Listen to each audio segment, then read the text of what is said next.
रायबरेली में जिलाधिकारी समेत तमाम सामाजिक संगठनों ने धूमधाम से मनाई अंबेडकर जयंती। पूरे देश में भारत रत्न डॉक्टर भीमराव अंबेडकर की 132वीं जयंती धूमधाम से मनाई जा रही है। इसी के चलते रायबरेली के बचत भवन में भी डीएम माला श्रीवास्तव सहित कर्मचारियों ने डॉक्टर अंबेडकर की जयंती मनाई है। डीएम माला श्रीवास्तव सहित कलेक्ट्रेट के कर्मचारियों ने डॉक्टर अंबेडकर के चित्र पर फूल चढ़ाकर उन्हें श्रद्धा सुमन अर्पित किए। इसके बाद डीएम ने कर्मचारियों को संविधान की शपथ दिलाई गई और उनके जीवन पर प्रकाश डाला गया। वहीं रायबरेली के तमाम सामाजिक संगठनों व राजनीतिक दलों द्वारा कौन थे भारत रत्न भीमराव अंबेडकर साहब की 132वीं चंदन शांति हाथी पार्क स्थित बाबा साहब भीमराव अंबेडकर की मूर्ति पर पुष्पांजलि अर्पित कर संविधान और उनके जीवन पर प्रकाश डालते हुए भोजन दान व सांस्कृतिक कार्यक्रम का आयोजन बड़ी धूमधाम से किया गया। रायबरेली उत्तर प्रदेश से रफीक शेख की रिपोर्ट।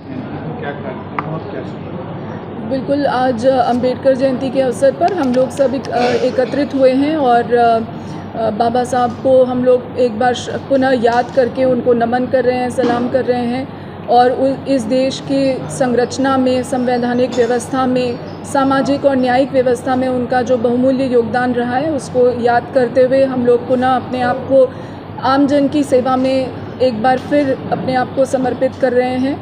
और यही हम लोगों ने सब लोगों के साथ मिलकर आग्रह किया है और निश्चय किया है कि आगे के समय में भी हम लोग पूरा प्रयास करेंगे और कोई कोशिश नहीं छोड़ेंगे उस भारत के सपने को साकार करने के लिए जिसमें किसी भी प्रकार की असमानता समाज में ना रहे और हर व्यक्ति अपने अधिकारों का प्रयोग निर्भीक होकर कर सके और हमारा देश समान रूप से सबके लिए पूरी विकास भी हर तक पहुँचे और बहुत खुशहाल देश बने। चौधरी है, मैं ऑल आरक्षित टीचर वेलफेयर एसोसिएशन का यहाँ का जिला अध्यक्ष हूँ और तमाम सामाजिक संगठनों में भी लोग बढ़ चढ़ के काम करते रहते हैं। रोहित जी, जो आज ये प्रोग्राम किया जा रहा है बाबा साहब की जयंती, कैसे देखते हैं आज के इस माहौल में? आप देख रहे हैं जहाँ पे किस तरह के काम समता और इंसान पसंद लोगों के खिलाफ पूरे देश में जो चीज़ें चल रही हैं, वहाँ पर एक मुकम्मल इंसान के रूप में और इस मुकम्मल राष्ट्र को बनाने के लिए बाबा साहब ने जो योगदान दिया है वह किसी से छिपा नहीं है। दुनिया का सबसे बेहतरीन आईन लिख के हम लोगों को दिया, जिसने वरन भारत ही नहीं पूरे दुनिया में इसका डंका बजवाया।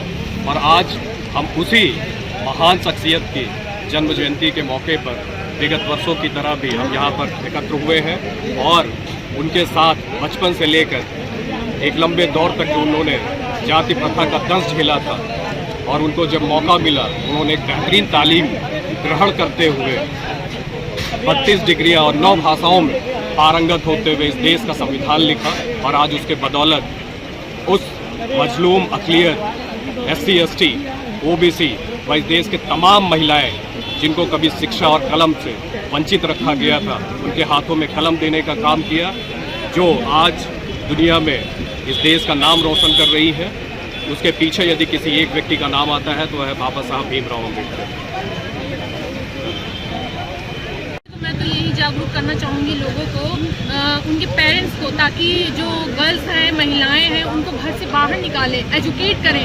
सबसे मोस्ट इम्पॉर्टेंट हमारे बाबा साहब का ये एक नारा था, ताकि महिलाओं को घर से निकालें और शिक्षित बने, क्योंकि शिक्षा ही सवाल करती है। सर, मेन तो शिक्षा होती है, क्योंकि आप अनपढ़ हैं तो आप कुछ नहीं करते, लेकिन जो शिक्षा है वही सवाल करती है। इसलिए उन्होंने कहा कि महिलाओं को बाहर निकालें, क्योंकि उन्होंने अपने बचपन में बहुत लोगों को देखा था। ये केवल हम जैसे महिलाओं के लिए नहीं है, ये पूरे भारत में पूरे महिलाओं के लिए है कि वो कुछ आगे बढ़ें, करें, पुरुषों से कंधा से कंधा मिलाकर चलें, ताकि उन्हें घर में रहकर बर्तन चूल्हे चौके में न हाथ बटाना पड़े, ताकि वो बाहर भी कुछ निकले, करें, डॉक्टर्स, इंजीनियर्स बने, अपने देश का नाम रोशन करें, अपने संविधान का नाम रोशन करें, जिसके बदौलत वो आज हैं। क्या नाम है आपका? सर, हमारा नाम महिमा दिवाकर है। महिमा जी, क्या करती हैं आप? सर, हम कॉलेज में, लखनऊ कॉलेज में BSc नर्सिंग करते हैं। BSc नर्सिंग कर रहे हैं। आज कौन सा दिवस, कौन सा पर्व मनाया जा रहा है? आज हमारे बाबा साहब का जन्मदिन, जन्म उत्सव मनाया जा रहा है। कौन सी है उनकी जयंती? 14 अप्रैल आज बाबा साहब का जयंती मनाई जा रही है। आपको महिलाओं के बारे में बाबा साहब ने क्या हक संविधान के ज़रिए दिया, जो उसके बारे में क्या जानते हैं? पहले तो मैं ये बता दूं कि हिंदू कोड बिल, जो कि human equal rights for women, Hindu code bill के ज़रिए जो महिलाओं को अधिकार दिया गया था, वो हमारे बाबा साहब ने अपने हिंदू कोड बिल में लिखा हुआ था। ठीक है, तो इससे हमारे आज समाज में कई तरह की महिलाएं जो घर से बाहर निकलकर बहुत सारे काम कर रही हैं, जैसे डॉक्टर्स, इंजीनियर्स और नर्सेस, क्योंकि आजकल हमारे देशों में और इंडिया में सबसे ज़्यादा नर्सेस की ज़रूरत है, तो सबसे ज़्यादा महिलाएं ली जाती हैं। तो बाबा साहब के हमें हिंदू कोड बिल के ज़रिए महिलाओं के लिए बहुत ही ज़्यादा किया गया है। उनको इसमें बहुत ज़्यादा बड़ा हाथ जो सबसे ज़्यादा है वो माता सावित्री बाई फुले का है। उन्होंने अपने पति के साथ मिलकर कई घरों में जाकर कई बड़े बड़े कैंप लगवा कर उन्होंने महिलाओं के अधिकारों के बारे में बताया, बाहर निकले, पढ़े, और ताकि पुरुषों से कंधे से कंधा मिलाकर चले।